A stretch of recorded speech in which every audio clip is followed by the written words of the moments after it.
बिस्मिल्लाहिर्रहमानिर्रहीम। अस्सलाम वालेकुम। कैसे हैं आप सब? उम्मीद है कि बिल्कुल खैरियत के साथ होंगे। आज की रेसिपी एक सैलेड की रेसिपी है। हाई प्रोटीन सैलेड है। ये ख़ास तौर पे उन लोगों के लिए बहुत मुफीद है जो अपना वज़न कंट्रोल कर रहे हैं।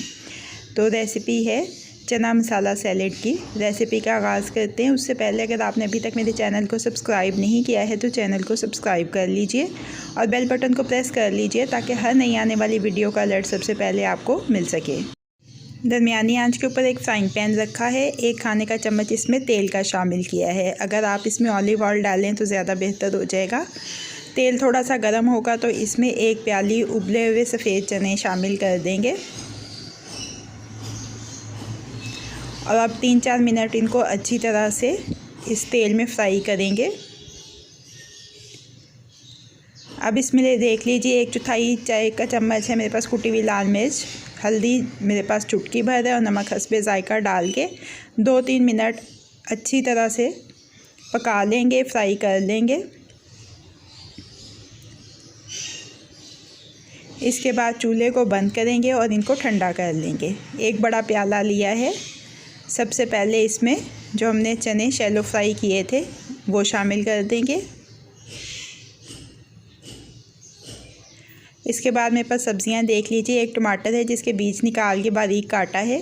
खीरा है जिसको छील के बीज निकाल के बारीक काटा है। थोड़ा सा सलाद पत्ता है, धो के अच्छी तरह से काटा है।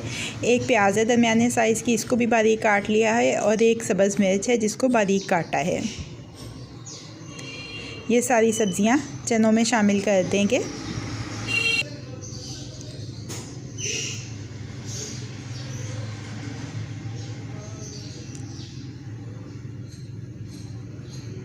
सीजनिंग में इसमें हम शामिल करेंगे चाट मसाला। आधा चाय का चम्मच चाट मसाला इसमें शामिल करना है हमने। होममेड चाट मसाला है। इसकी रेसिपी मैंने आपके साथ शेयर की हुई है, मेरे चैनल के ऊपर मौजूद है, आप वहां से देख सकते हैं। नींबू का रस 1 खाने का चम्मच इसमें शामिल कर दिया है। उसके बाद अच्छी तरह से मिक्स कर लेना है। अब इसको अपनी सर्विंग प्लेट में शिफ्ट कर लेते हैं। सबसे पहले गार्निशिंग के लिए खीरे के कतले लगा लेंगे अपनी प्लेट की अतराफ में। इसके बाद सलाद डालेंगे हम प्लेट में।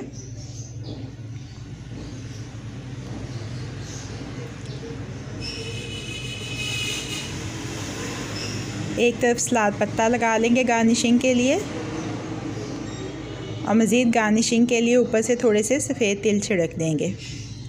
तो चना मसाला सैलेड हमारा अब रेडी टू सर्व है। कैसी लगी आपको आज की रेसिपी? फ़ीडबैक ज़रूर दीजिएगा।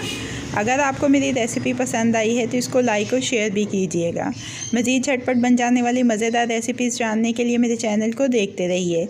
अल्लाह पाक आपके दिलों को, घरों को, दस्तरखानों को हमेशा आबाद रखें। फ़ी अमान अल्लाह।